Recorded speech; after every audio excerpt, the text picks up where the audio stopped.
17,000 million యూనిట్లు అంటే 1700 కోట్ల యూనిట్లు ఇంటూ ₹2.11 అంటే సంవత్సరానికి 3,587 కోట్లు. 25 సంవత్సరాలలో 89,675 కోట్ల రూపాయలు రాష్ట్ర ప్రభుత్వానికి మేము ఆదా చేస్తాం. వర్సెస్ చంద్రబాబు నాయుడు ఆయన చేసిన పీపీఏ వల్ల 11,000 కోట్ల రూపాయలు అదనంగా ఆయన ఖర్చు చేయబోతా ఉన్నాడు. అయినా రాష్ట్ర ప్రభుత్వానికి ఇంత మంచి చేస్తూ ఒక చారిత్రాత్మక నిర్ణయం మనం తీసుకుంటే అయినా వక్రభాష్యాలు ఎలా ఉంటాయి అనేది ఈ మధ్యకాలంలోనే ఆశ్చర్యం కలిగించే విషయాలు చూసాం. ఈనాడులో ఒక కథ చూసిన ఈ మధ్యకాలంలో చూసిన ఈనాడు కథ ఇది ఒకసారి చూడండి. సెకీ ఒప్పందానికి సన్మానం జరిగింది అని చెప్పి నా ఫోటో పెట్టాడు. సీఎండీని తొలగిస్తూ కేంద్రం ఆకస్మిక నిర్ణయం. జగన్ ప్రభుత్వంతో ఒప్పందంపై వచ్చిన ఆరోపణలే పరోక్ష కారణం అని చెప్పి ఈనాడు రాస్తుంది. నిజంగా ఈ వార్త చూసిన తర్వాత ఈనాడు అనే పేపరు నిజంగా టాయిలెట్ పేపర్కి ఎక్కువ, టిష్యూ పేపర్కి తక్కువ. అదొక పేపర్ పట్టిన పీడన. అబద్ధాలు రాయడానికి అయినా కానీ హద్దు పొద్దు ఉండాలి. కారణం ఏమిటి అని అంటే ఏపీతో సెకీ ఒప్పందం ఎప్పుడు చేసుకుంది? ఏపీతో సెకీ ఒప్పందం ఒకసారి చూపించిన ఒకసారి. ఏపీతో సెకీ చేసుకున్న ఒప్పందం ఆ డేట్ ఒకసారి చూడండి. 2021 1 డిసెంబర్ 2021 సెకీతో ఏపీ ప్రభుత్వం చేసుకున్న ఒప్పందం 1 డిసెంబర్ 2021లో కుదుర్చుకుంటే ఈ సెకీ ఎవరైతే తీసేశారో, ఇప్పుడు కేంద్ర ప్రభుత్వం ఎవరినైతే సెకీ చైర్మన్గా ఉన్న వ్యక్తిని తీసేశారో ఆ సెకీ చైర్మన్ ఎప్పుడు నియామకమయ్యాడు సెకీ చైర్మన్గా అంటే అది కూడా పక్కనే ఉంది. ఒకసారి చూడండి. 13th June 2023. అసలు 13th జూన్ 2023లో ఈయన సెకీ చైర్మన్గా ఈయన నియామకం అయితే ఈ రామేశ్వర్ ప్రసాద్ గుప్తా అనే వ్యక్తి సెకీతో మేము ఒప్పందం చేసుకున్నది, రాష్ట్ర ప్రభుత్వం ఒప్పందం చేసుకున్నది 1 డిసెంబర్ 2021. అప్పుడు ఎవడో చైర్మన్. అప్పుడు ఈ మనిషి ఎక్కడున్నాడో కూడా తెలియదు, అసలు డిపార్ట్మెంట్లో కూడా లేడు. ఈ మనిషే లేడు. ఈ మనిషి ఎప్పుడో 13 జూన్ 2023లో వచ్చినాడు. వచ్చిన ఈ వ్యక్తిని కేంద్ర ప్రభుత్వం ఈ మధ్యకాలంలో తీసేసాం. దానికి దీనికి సంబంధం ఏంటి అంటే ఏదో సామెత ఉంది చూడు, దూడ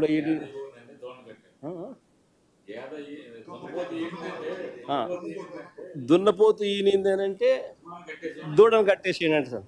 దున్నపోతు ఏమైనా ఎలా భర్తీ ఇవ్వగలుగుతుంది? దూడను కట్టేసేయండి. అట్టగా అసలు ఎవడు లేడు, అసలు మనిషే లేడు. ఈయన 2013 జూన్ 2023లో ఈయన వచ్చినాడు. మన ఏపీ గవర్నమెంట్ సెకీతో ఒప్పందం చేసుకుంది 2021 డిసెంబర్లో చేసుకుంది.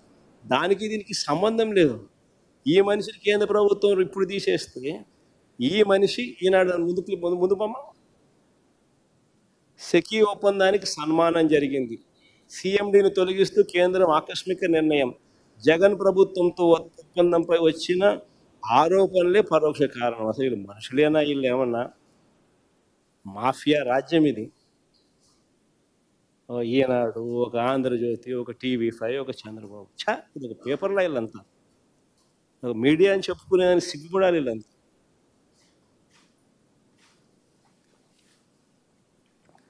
సరే, ఇంకో ముందుకు పోదాం. రాష్ట్ర ప్రభుత్వానికి సంబంధించిన పరిస్థితులు ఒకసారి చూస్తే రాష్ట్రంలో స్కాములు ఏ స్థాయిలో జరుగుతూ ఉన్నాయో కనిపిస్తూ ఉన్నాయి. కానీ ఎవడు రాయడు. ఈనాడులో కనపడదు, ఆంధ్రజ్యోతిలో కనపడవు ఈ స్కాములు. TV5లలో అంతకన్నా చూపించారు. ఇంకా స్కాములు ముందుకు పోదాం. ఇంకా స్కాములు ముందుకు పోతే ఉర్సా అంట, ఊరు పేరు లేని ఉర్సా. ఎప్పుడన్నా పేరు విన్నారా? ఉర్సా అనే సంస్థ అంట.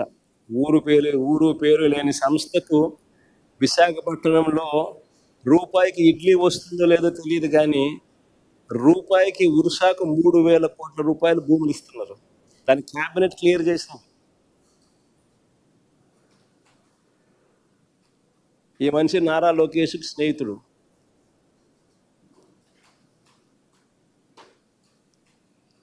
లూలు అంట విశాఖపట్నంలో ఒక మాల్ కట్టడానికి 2,000 కోట్ల రూపాయలు విలువ చేసే భూమిని అప్పనంగా ఉచితంగా చేతిలో పెడతా ఉన్నారు. ఎక్స్ప్రెషన్ ఆఫ్ ఇంట్రెస్ట్ పిలవరు, కాంపిటీషన్ బిడ్స్ తీసుకోరు, అప్పనంగా ఇచ్చేస్తూ ఉన్నారు. కానీ ఈనాడు రాయదు, ఆంధ్రజ్యోతి చూపదు, TV5 అంతకన్నా చూపు. రాష్ట్రంలో ఈరోజు లిక్కర్ మాఫియా, ఇసుక మాఫియా. ఆ ఇసుక ఫోటో ఏది చూపిందో సరే.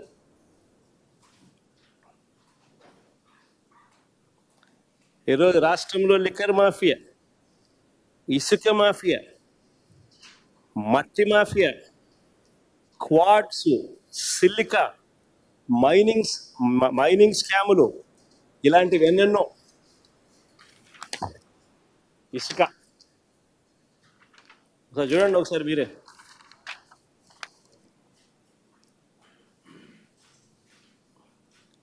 అవన్నీ పక్కన లారీలు ఎట్ట దోచేస్తానో చూడండి ఒకసారి. రాష్ట్ర ప్రభుత్వానికి రూపాయి ఆదాయం రావడంలో, మా ప్రభుత్వంలో రాష్ట్ర ప్రభుత్వానికి 750 కోట్లు ఖజానాకు ఆదాయం వచ్చి, రూపాయి రావడంలో రాష్ట్ర ప్రభుత్వానికి ఆదాయం ఈ మాదిరిగా దోచేస్తాను.